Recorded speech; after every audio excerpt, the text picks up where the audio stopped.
Mari kita satukan hati, kita tundukkan kepala, kita berdoa.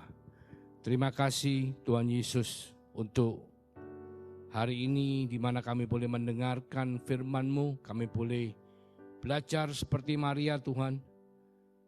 Duduk diam di bawah kaki-Mu, menelaah, menerima berkat firman-Mu dan hadirat-Mu dalam hidup kami. Ajari kami untuk mengecap dan merasakan kehadiran-Mu di dalam kehidupan kami. Biarlah beberapa saat ke depan boleh menjadi berkat yang kekal dalam kehidupan setiap daripada kami yang mendengar. Berkati kami semua Tuhan dengan firman-Mu. Terima kasih Bapa. Di dalam nama Yesus kami mengucap syukur dan kami berdoa. Haleluya. Amin. Shalom. Puji Tuhan, kembali dalam ibadah online, renungan online, di mana hari ini bersama kita akan membahas topik mengenai angel atau malaikat. Ya, topik yang mungkin nggak terlalu sering dibahas ya. Tapi saya percaya bahwa kita harus tahu apa yang menjadi rancangan Tuhan atas kehidupan kita semua. Kita tentunya tahu di Kejadian 1 ayat 1 dikatakan bahwa Allah menciptakan langit dan bumi. Langit bahasa Ibrani-nya samayim atau sorga, dan bumi itu adalah alam yang kelihatan, sedangkan sorga itu alam yang tidak kelihatan.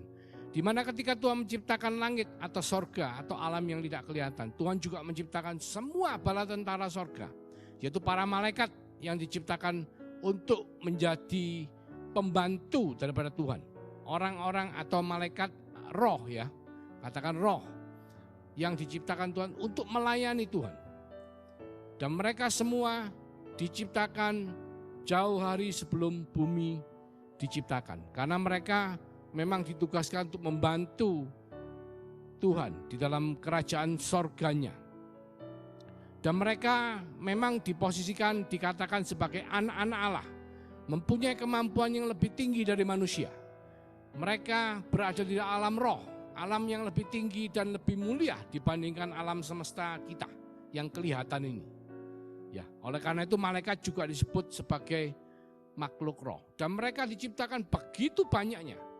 Banyak sekali. Bahkan kalau kita lihat salah satu ayat dikatakan bisa jutaan, ratusan juta malaikat. Ya, Rasul Yohanes melihat ratusan juta malaikat di Wahyu 5 ayat 11. Dan juga dikatakan oleh Yesus bahwa setiap anak itu mempunyai malaikat di sorga yang menjaga. Jadi bisa kita bayangkan betapa banyaknya malaikat itu. Sedemikian banyak. Tetapi kita tidak bisa melihat mereka karena mereka adalah makhluk roh. Jadi malaikat itu diciptakan satu persatu, saudara. Kalau manusia, kita laki-laki dan perempuan, kita akan berkembang biak, istilahnya kita akan beranak pinak ya, berketurunan, beranak cucu. Dari sepasang suami istri bisa menjadi ratusan orang ketika turun ke generasi yang ketiga. Tetapi malaikat tidaklah demikian. Setiap malaikat diciptakan satu persatu oleh Tuhan. Mereka tidak beranak pinak seperti manusia, mereka tidak kawin mengawin. Dan oleh karena itu disebut sebagai putra-putra Allah. Di Ayub 1 ayat 6 disebut mereka ini diciptakan satu persatu. Dan malaikat tentunya kita semua tahu jumlahnya begitu banyak dan setiap malaikat mempunyai fungsi masing-masing. Kita akan membahas beberapa nama malaikat yang disebut di Alkitab ya, tidak banyak. Alkitab yang kita percaya, yang dikanonisasi, jadi tidak termasuk Alkitab yang di luar kanon ya. Kalau di luar kanon memang ada jauh lebih banyak nama yang disebut sebagai malaikat, tapi kita tidak akan membahas itu, kita membahas yang Alkitab yang dikanonisasi. Di situ ada beberapa nama malaikat yang akan kita bahas, juga kita akan melihat fungsi daripada malaikat. Karena kita perlu mengetahui dan apa bedanya malaikat dengan manusia. Kenapa kok manusia diciptakan seperti ini, kok malaikat seperti itu. Yang pertama kita melihat mengenai Michael dan Gabriel ya. Ya kita nanti akan membahas mengenai Gabriel karena Gabriel ini sering kali disebut namanya malaikat Gabriel, bahkan di kepercayaan lain juga ada yang memanggilnya sebagai Jibril ya, kalau tidak salah ya. Juga disebut, ditulis, dan kita lihat di beberapa ayat di Daniel 12 ayat 1 berbicara mengenai malaikat Michael dan Gabriel, di mana mereka membantu Daniel di dalam menulis kitab, menubuatkan kitab. Memang malaikat ini diciptakan untuk membantu manusia, termasuk yang disuruh oleh Allah untuk membantu manusia untuk melakukan kehendak Allah. Jadi bukan kita manusia itu harus menyembah malaikat, tidak saudaraku. Bahkan dikatakan Rasul Paulus pada akhir zaman nanti, orang-orang kudus Tuhan, saudara dan saya, yang akan dipilih oleh Tuhan untuk bersama-sama menghakimi para malaikat yang jatuh ke dalam dosa. Jadi malaikat bukan untuk disembah.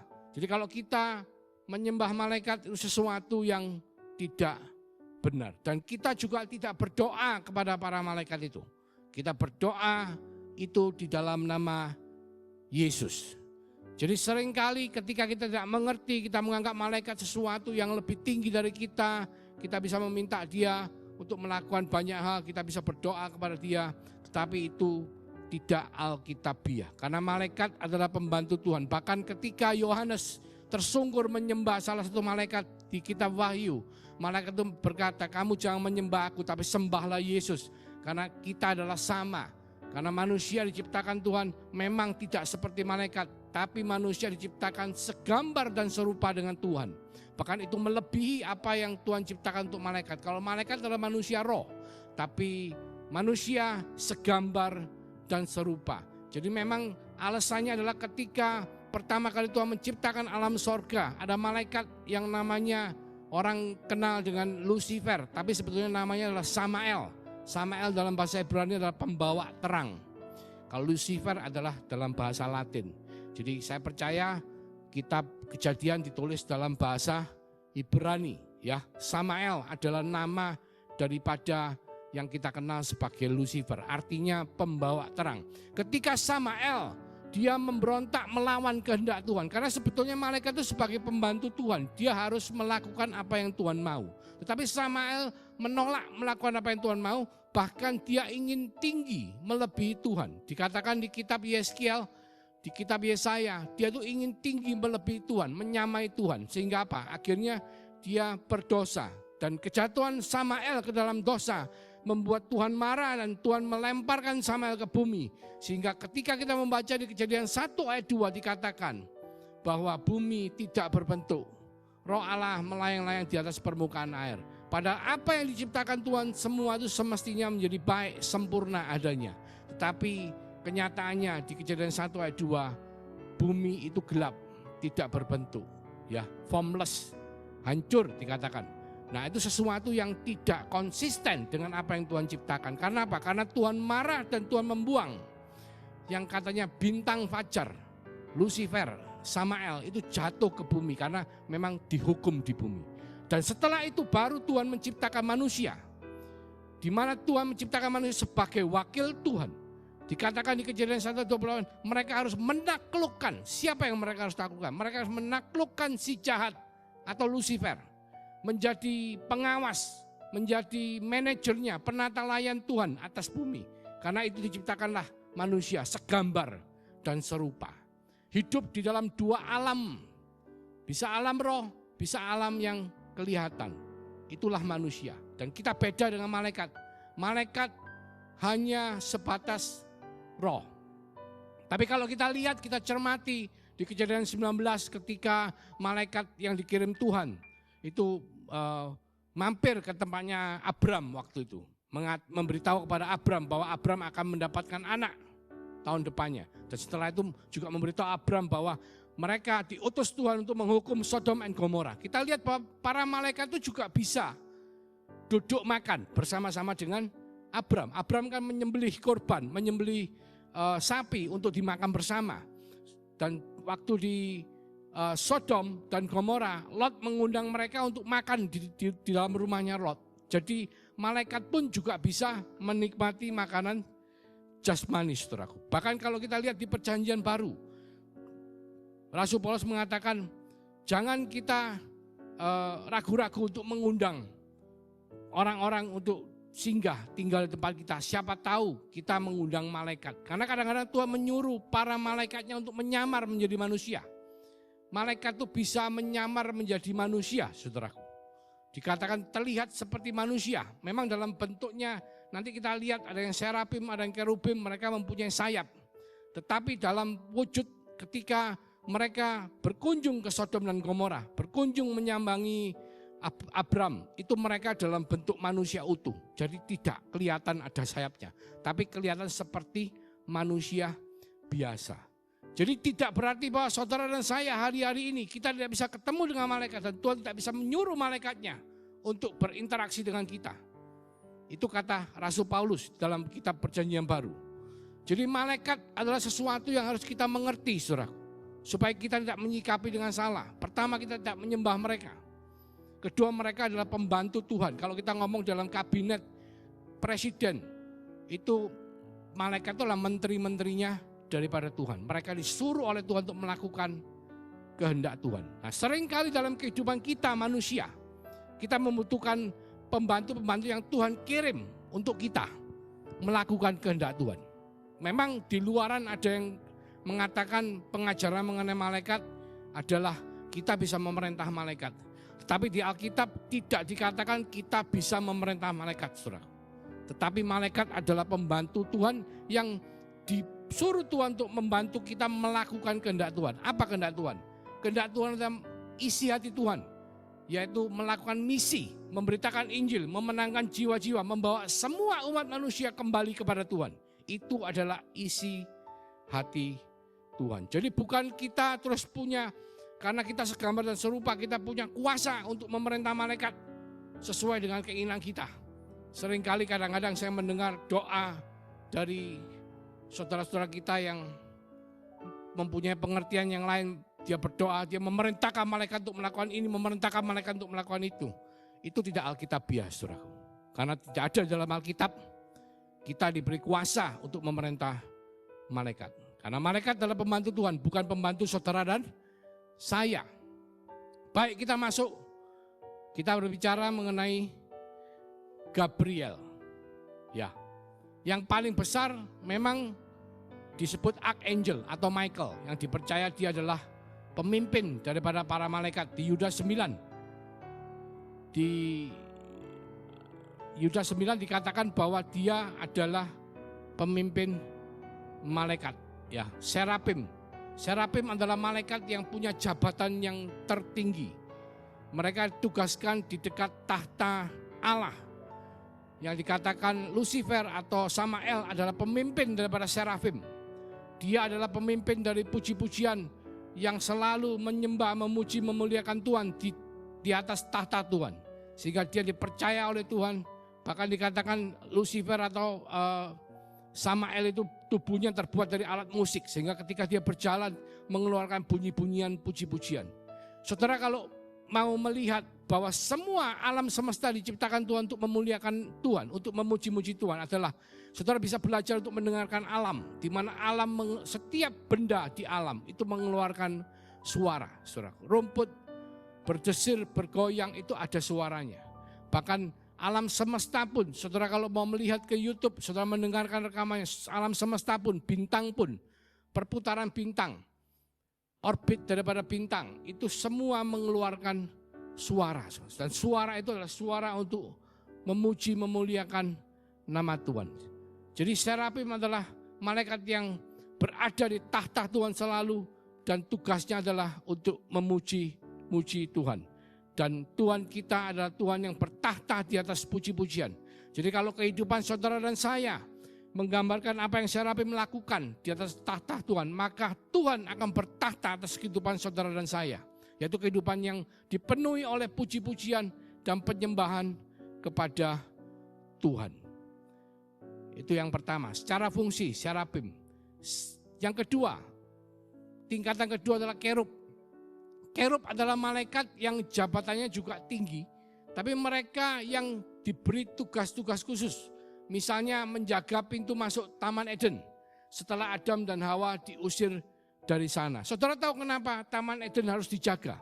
Karena ketika Adam dan Hawa jatuh ke dalam dosa, kondisi mereka adalah manusia berdosa. Sebelum mereka mendapatkan penebusan dan pengampunan, mereka adalah manusia berdosa. Jadi ketika dalam kondisi mereka sebagai manusia berdosa, mereka sampai masuk ke Taman Eden dan makan buah kehidupan, buah dari pohon kehidupan, maka mereka akan hidup selama-lamanya, tetapi hidup selamanya di dalam dosa. Oleh karena itu mereka dicegah oleh kerub, dijaga jalannya menuju ke pohon kehidupan supaya manusia yang masih belum ditebus itu tidak bisa hidup kekal. Karena ketika mereka makan buah dari pohon kehidupan, maka mereka akan menjadi kekal. Tetapi kekal dalam kondisi yang berdosa. Dan Tuhan ingin semua saudara dan saya, keturunan Adam, boleh menikmati kasih karunia Tuhan, diampuni dan menikmati hidup kekal dalam kondisi yang dibenarkan oleh karena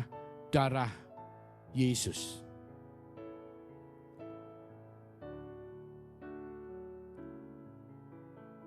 Malaikat bahasa Arabnya malak, bahasa Yunaninya angelos. Jadi mereka adalah pembantu Tuhan. Ya, kita bicara mengenai malaikat Gabriel. Gabriel dikatakan salah satu dari 4 malaikat penting yang disebut Sarai Hapanim, yang merupakan para malaikat tertinggi. Gabriel sendiri bertahta di tangan kiri Tuhan, ya, sebelah kiri, tangan kiri Tuhan.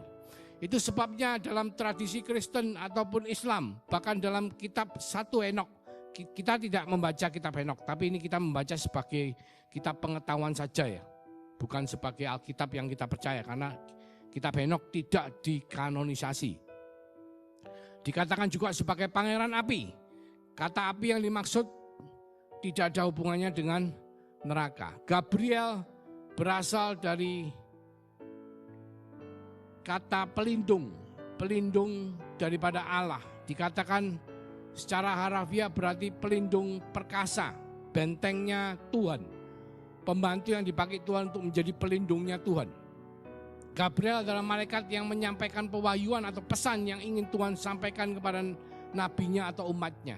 Jadi waktu Maria mau melahirkan Yesus, Gabriel sudah datang memberitahu bahwa anak yang dikandungnya itu adalah anak yang dikandung dari Roh Kudus. Bahkan ketika Yusuf ingin menceraikan Maria, malaikat Gabriel memberitahu jangan diceraikan karena anaknya itu adalah daripada Roh Kudus.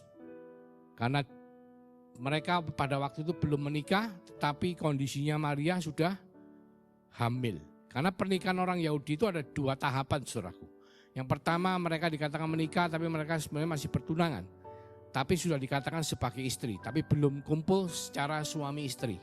Sampai sekian lama baru mereka masuk ke dalam perkumpulan seperti suami istri yang resmi. Dan ketika Maria hamil sebelum mereka berkumpul, maka Yusuf pernah bermaksud untuk menceraikan Maria secara diam-diam.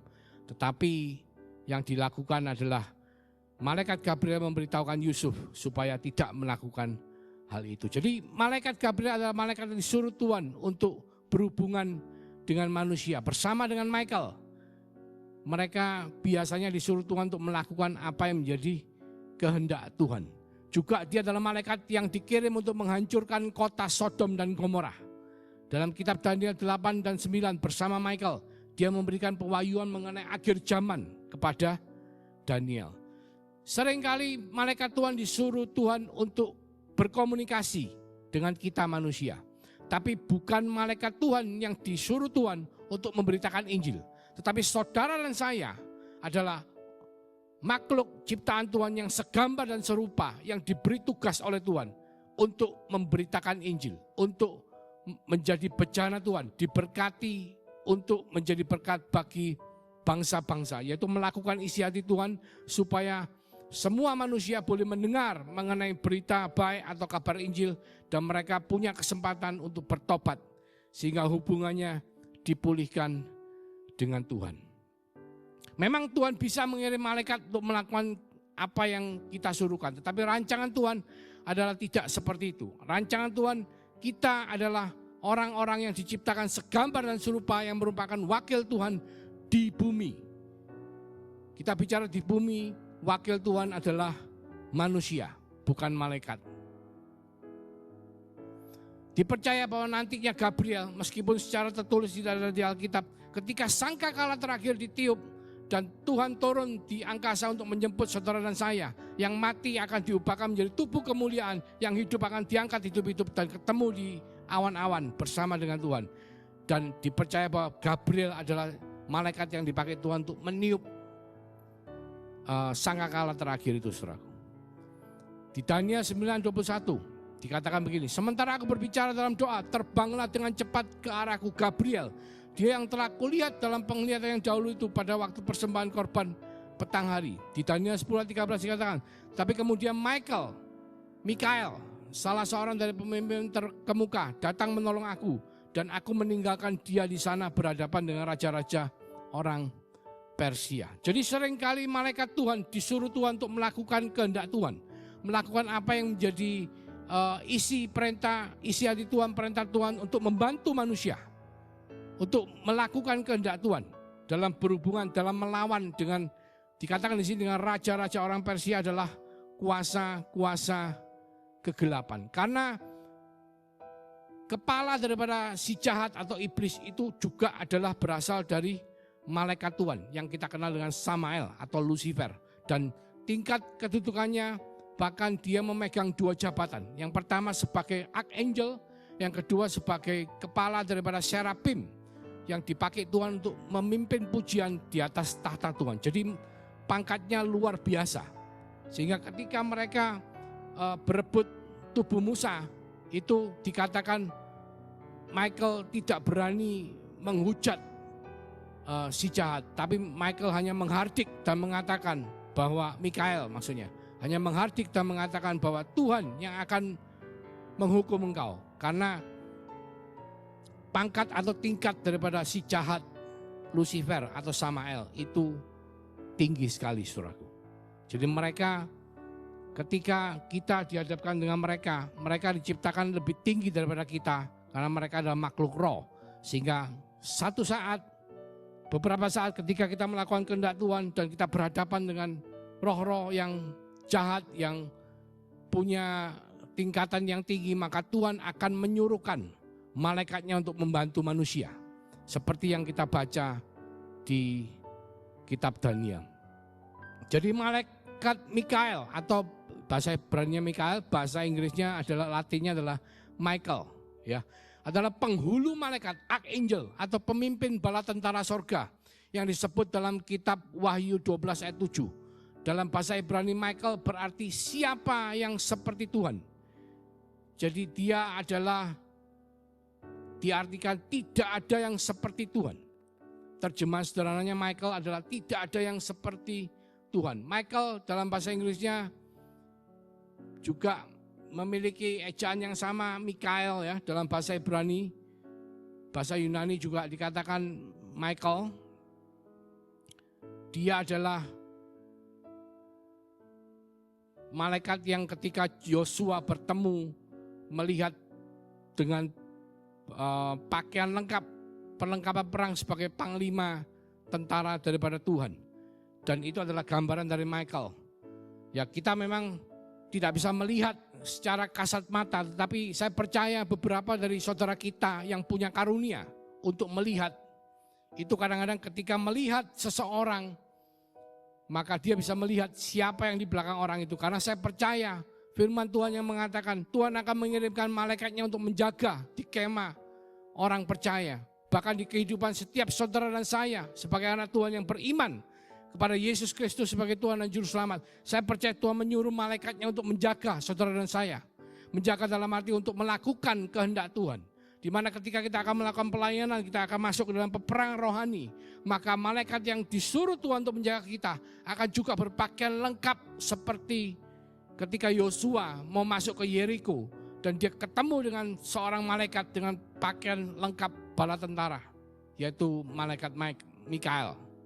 Dan saya percaya itu juga terjadi dalam kehidupan saudara dan saya ketika kita masuk ke dalam rancangan Tuhan, yaitu rancangan untuk melakukan kehendak Tuhan. Dalam Yosua 5 ayat 13-15 dikatakan, ketika Yosua dekat Yeriko, ia melayangkan pandangnya, dilihatnya seorang laki-laki yang berdiri di depannya dengan pedang terhunus di tangannya. Yosua mendekati dan bertanya kepadanya, kawankah engkau atau lawan? Jawabnya, bukan, tapi akulah panglima bala tentara Tuhan. Sekarang aku datang. Lalu sujudlah Yosua dengan mukanya ke tanah menyembah dan berkata kepadanya, apakah yang akan dikatakan Tuanku kepada hambanya? Dan panglima bala tentara Tuhan itu berkata kepada Yosua, tanggalkanlah kasutmu dan kakimu, sebab tempat engkau berdiri itu kudus. Dan Yosua berbuat demikian. Memang kadang-kadang ketika kita melakukan kehendak Tuhan seperti Yosua diperintah Tuhan untuk menaklukkan Yeriko. Yeriko adalah gambaran dari sebuah kuasa kegelapan, di mana bangsa Israel sebelum mereka bisa mencapai tanah perjanjian. Saudara dan saya adalah bangsa Israel sebelum kita bisa mencapai tanah perjanjian kita. Kehidupan yang Tuhan janjikan kepada saudara dan saya sebagai berkat, kita akan melewati Yeriko. Kita akan harus menaklukkan kuasa kegelapan. Dan di saat-saat itu Tuhan akan mengirimkan malaikatnya untuk membantu saudara dan saya untuk melawan kuasa kegelapan itu. Jadi kita bicara ada Mikael, ada Samael, ada Gabriel. Ada lagi yang kita kenal dengan Abaddon atau Apollyon. Mungkin tidak semua familiar dengan nama ini. Dia adalah malaikat Tuhan yang dipakai untuk menjaga di jurang maut atau pit stop. Jadi malaikat yang memang dipakai Tuhan, disuruh Tuhan untuk melakukan kehendak Tuhan. Apa kehendaknya? Di Wahyu 11 ayat 9 dikatakan, dan raja yang memerintah mereka ialah malaikat jurang maut, namanya dalam bahasa Ibrani ialah Abaddon, dan dalam bahasa Yunani ialah Apollyon. Arti namanya ialah kehancuran atau penghancur atau pembinasa, destroyer, Apollyon. Malaikat jurang maut ini memimpin para malaikat lain untuk menyiksa para manusia yang tidak memakai meterai Allah di dahinya selama 5 bulan. Jadi malaikat Apollyon ini, Abaddon ini memang dipakai Tuhan dengan semua bala tentara malaikatnya untuk menghukum manusia yang tidak bermeteraikan roh Allah. Dikatakan di kitab Wahyu, mereka akan dihukum 5 bulan lamanya. Mereka tidak dibunuh, tapi mereka mengalami siksaan selama 5 bulan.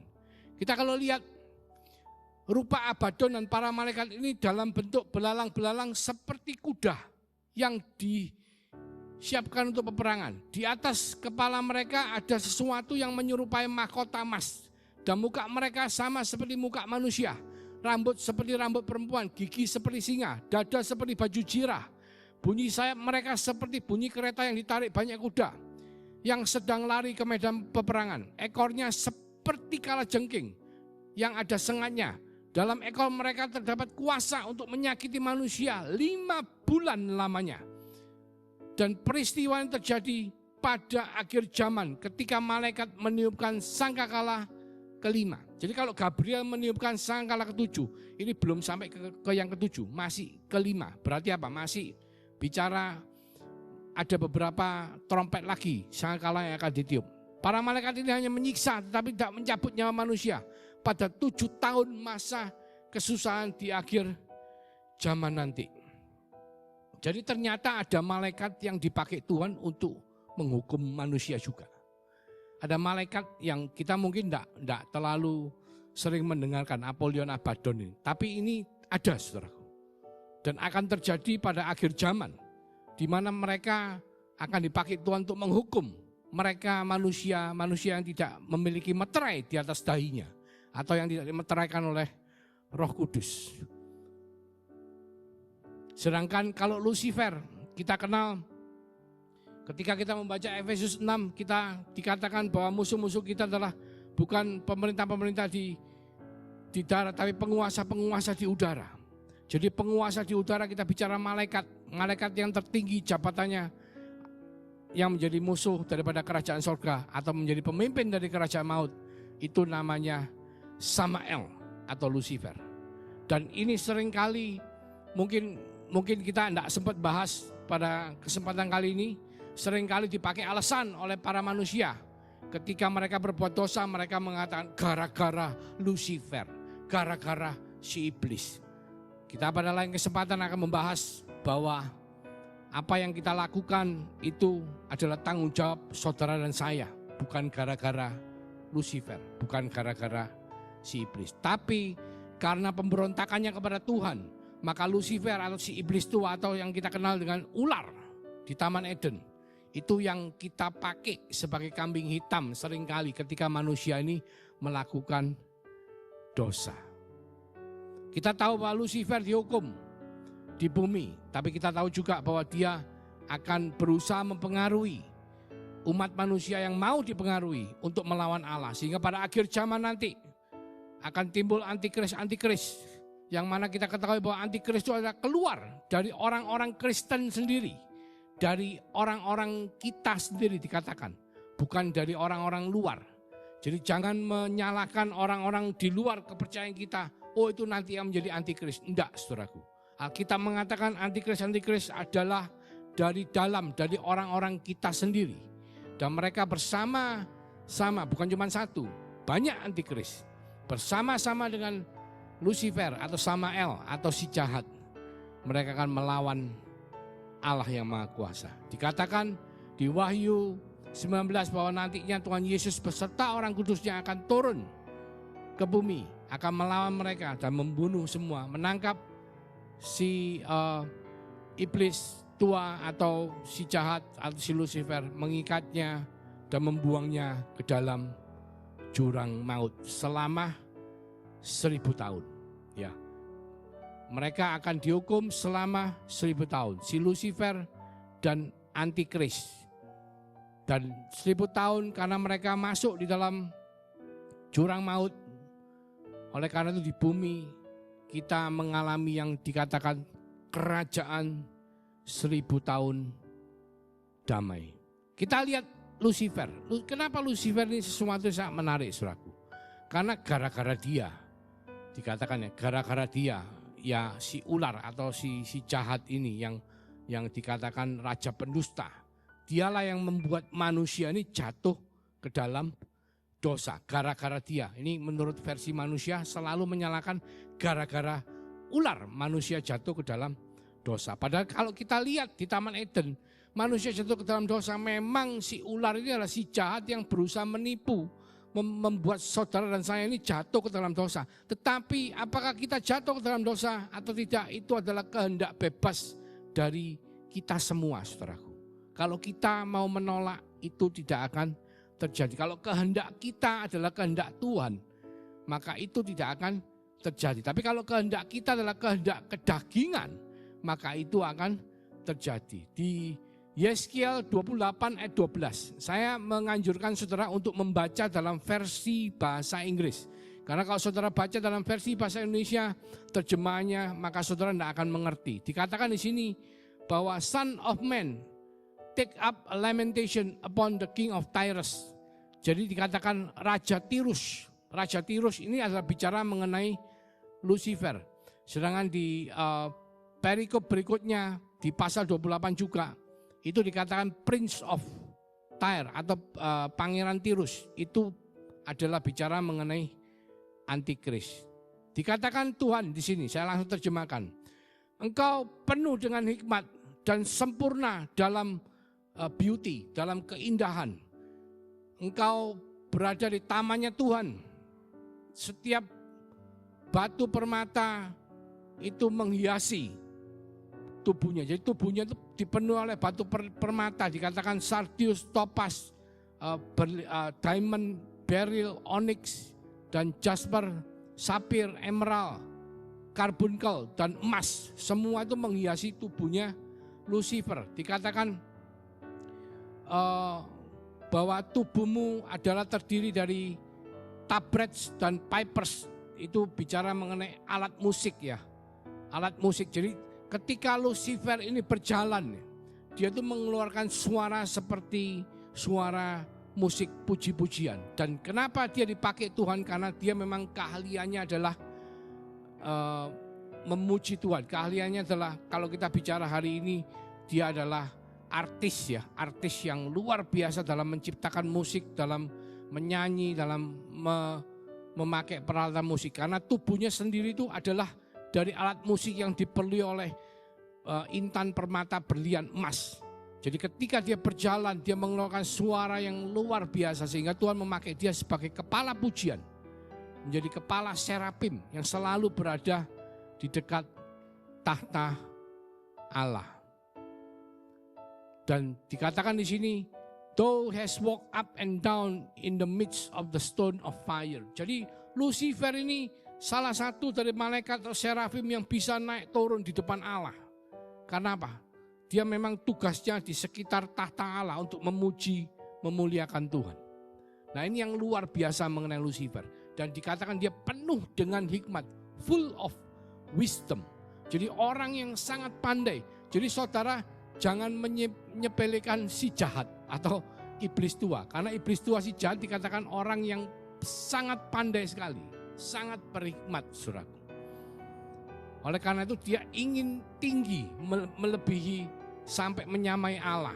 Dan itulah yang menyebabkan Lucifer ini dibuang. Ya, dikatakan Paulus menyebutkan bahwa setan atau ular tua, naga atau singa yang mengaum-ngaum menyamar sebagai malaikat terang.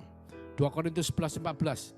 Itu adalah bicara mengenai Lucifer.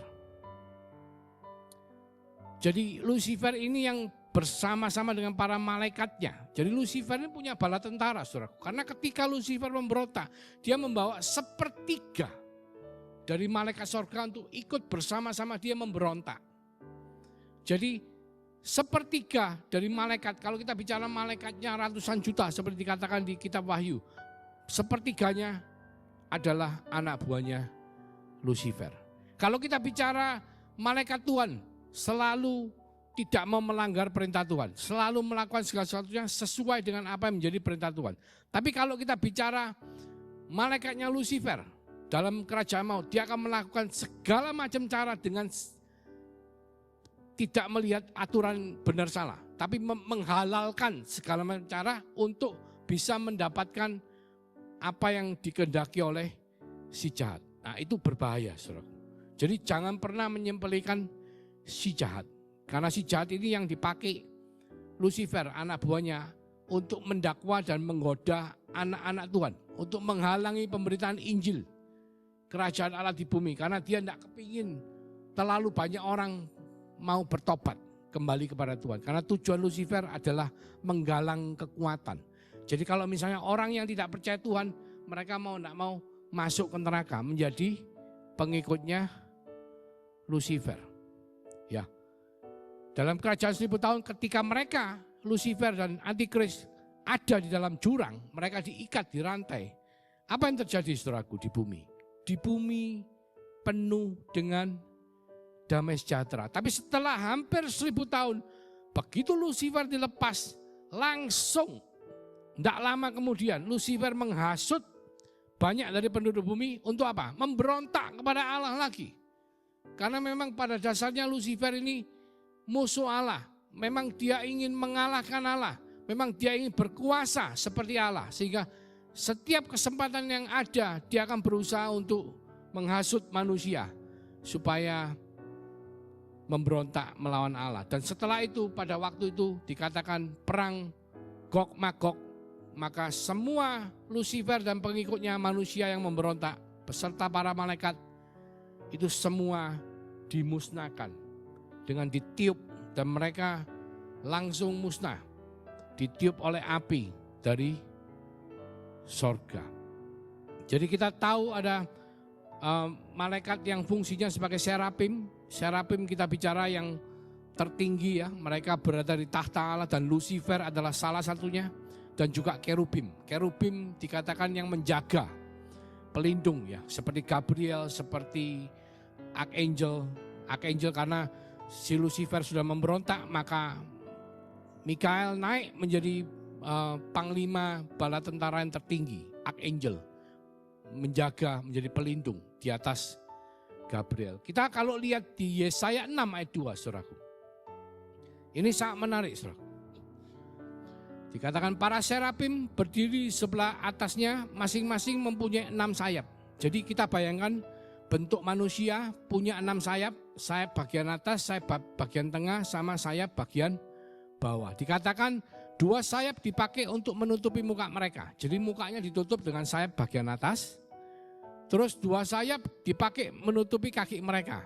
Jadi 2 sayap yang bagian bawah dipakai untuk menutupi kakinya. Terus yang 2 sayap lagi dipakai untuk terbang. 2 sayap tengah dipakai untuk melayang-layang. Dan mereka berseru seorang kepada seorang, katanya, Kudus, Kudus, Kuduslah Tuhan semesta alam. Seluruh bumi penuh kemuliaannya. Nah, kita lihat berapa kali dia ngomong kudus ya? 3. Ya. Dan ini konsisten saudaraku dengan kepercayaan kita Allah Tritunggal. Allah adalah 3 pribadi, tapi satu hakikat. Hakikat Allah. Allah Roh Kudus, Allah Anak, Yesus, dan Allah Bapa. Bahkan serapim pun menyebutnya satu persatu. 3 kali. Kudus, kudus, kudus. Jadi saya kalau ada orang yang tidak percaya Allah Tritunggal, saya juga bingung ya. Karena Alkitab sangat konsisten dengan apa yang tertulis di dalamnya. Serapim dalam bahasa Ibrani berarti yang terbakar. Yang terbakar artinya bukan seperti nama pribadi, tapi ini adalah fungsi, jenis serapim yang punya 6 sayap. Sedangkan kalau Gabriel, Michael itu sayapnya yang kelihatan cuma 2 saudara. Kalau di gambaran-gambaran yang kita lihat cuma 2. Tapi secara khusus digambarkan serapim sayapnya adalah 6. Yang menarik kerubim ya. Kerubim ini bentuknya kita bisa melihat dalam Kejadian 3:24 ya, ditugaskan untuk menjaga Taman Eden. Di dalam Keluaran 25 Allah menyuruh Musa untuk membuat tabut perjanjian sebagai tanda kehadiran Tuhan di tengah umatnya, dan di setiap ujung dari tabut tersebut haruslah dibuat bentuk dari malaikat kerub. Jadi kalau kita lihat di atas tutup tabut pendamaian itu ada kerubnya yang 2 kerub itu seakan-akan menjadi kayak pegangannya tutupnya tabut perjanjian. Memang dibikin khusus di atas tutupnya tabut perjanjian dan ditempelkan sayapnya satu dengan yang lain, antara 2 kerub itu ketemu membentuk seakan-akan mengayomi tutup tabut perjanjian itu. Itu adalah gambaran dari kerub. Dan kita kalau lihat bentuknya kerub ini agak unik saudaraku ya. Jadi di Alkitab memang tertulis ya, di Yeskiel 1, di Yeskiel 10 dan di Wahyu 4. Jadi makhluk ini bentuk wujudnya 4 ya. 1 seperti singa, yang kedua seperti anak lembu atau muka kerub ya. Yang ketiga seperti manusia, dan yang keempat sama seperti burung nasar yang sedang terbang atau muka Raja Wali. Jadi bentuknya agak unik ya. Di samping kerub-kerub itu terdapat 4 roda. Roda-roda ini kelihatannya seperti permata. Dan keempat makhluk tersebut masing-masing bersayap 6. 2 sayap terdepan mirip seperti kedua tangan. Keempat makhluk itu menyokong tahta anak domba dan 7 obor atau 7 roh Allah. Saudara bisa baca di Wahyu, di Yeskiel 1 sama di Yeskiel 10. Tertulis dengan jelas gambarannya bagaimana gambaran daripada kerub. Demikian kita telah membahas malaikat secara belum lengkap ya, karena nanti pada kesempatan berikutnya saya akan membahas bagaimana di alam yang tidak kelihatan ini selain malaikat baik ada yang namanya malaikat jahat. Dan dalam tatanan malaikat baik kita tadi sudah bicara mengenai serapim, kita bicara mengenai kerub, kita bicara mengenai archangel ya. Tetapi dalam tatanan yang tidak baik itu sebenarnya ada malaikat jahat si Samael dan juga anak buahnya Samael. Ada lagi yang di bawah itu yang kita katakan dalam bahasa Inggris adalah demon. Demon atau demon ini bahasa Indonesianya setan ya. Bukan setan, setan itu satan ya. Demon ini sesuatu yang kenapa orang-orang itu bisa kesurupan. Karena demon ini tidak mempunyai bentuk. Kita kalau lihat serafim itu punya bentuk. Kita lihat kerubim itu punya bentuk. Kita lihat malaikat Tuhan itu mempunyai tubuh manusia. Tetapi demon ini tidak mempunyai bentuk. Dan karena tidak mempunyai bentuk, dia selalu berusaha menempati tubuhnya orang. Atau tubuhnya binatang, atau siapapun, apapun yang dia bisa tempati, dia akan tempati. Dan dari mana asalnya demon ini? Kita akan membahas pada kesempatan berikutnya. Mari kita tundukkan kepala. Terima kasih Tuhan untuk firman-Mu, mengingatkan setiap daripada kami bahwa Engkau menciptakan malaikat itu untuk membantu, sebagai pembantu daripada Allah. Yang Engkau pakai untuk membantu kita semua dalam melakukan kehendak-Mu Tuhan. Bukan melakukan kehendak kami, tapi melakukan kehendak-Mu, yaitu memberitakan Injil, yaitu memenangkan jiwa-jiwa, yaitu membuat kerajaan sorga menjadi penuh kembali dengan mengosongkan kerajaan maut. Biarlah Engkau memberikan kami hikmat untuk kami boleh mengerti apa yang menjadi isi hati-Mu. Sehingga ketika Engkau menciptakan kami menjadi segambar serupa dengan-Mu Tuhan, Engkau memberkati kami untuk menjadi berkat, untuk melakukan isi hati-Mu, untuk menjadi berkat bagi bangsa-bangsa, membawa sebanyak mungkin orang kembali ke dalam pangkuan-Mu, mempunyai hubungan kembali seperti Adam dan Hawa sebelum jatuh ke dalam dosa. Dan itu adalah tugas yang harus kami lakukan. Dan bukan Engkau tidak mengirim malaikat untuk melakukan, tapi Engkau mengirim setiap daripada kami yang percaya kepada Yesus sebagai Tuhan dan Juru Selamat untuk melakukan kehendak-Mu. Terima kasih Bapa. Biarlah berkat daripada Allah Bapa melalui kasih karunia daripada Tuhan Yesus Kristus melimpah dalam kehidupan kami. Mulai sekarang sampai Engkau datang kedua kalinya, sampai selama-lamanya. Kami semua yang percaya sama-sama mengatakan amin. Tuhan Yesus memberkati.